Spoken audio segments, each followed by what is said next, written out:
Gen Z आन्दोलनबाट उठेको सबैभन्दा मूलभूत मुद्दा भनेको भ्रष्टाचारै हो। भ्रष्टाचार यति व्याप्त रूपमा रह्यो, नेपाली मिडियाले यति उठायो भ्रष्टाचारको विषय, तर हाम्रो नेतृत्व, सरकारमा बस्ने नेतृत्वले कहिल्यै सुनेन। किन सुनेन भन्दा खालि मिडियाले हामीमाथि प्रहार गरे। आज कान्तिपुरमाथि त आक्रमण भयो नि त, अन्नपूर्ण पोस्टमाथि पनि आक्रमण भयो नि त। हामी पनि दुखी छौँ नि, हाम्रा छोराछोरी पनि गुमेका छन्, हाम्रो सञ्चार गृहमाथि आक्रमण भएको छ हैन।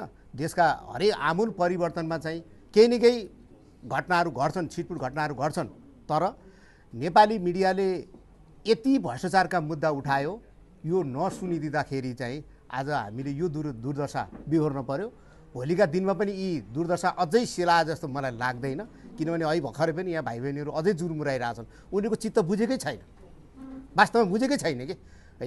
त्यसले गर्दा हामी नेतृत्वमा बस्ने, हामी राजनीति गर्ने व्यक्तिहरूले यो मुलुकमा फेरि दलीय व्यवस्था चाहिन्छ। हेर्नुहोस्, दलीय व्यवस्थाकै निम्ति हामीले लामो सङ्घर्ष र लडाइँ लडेर आएको, हामीले धेरै पुर्खाहरू गुमाएका छौँ।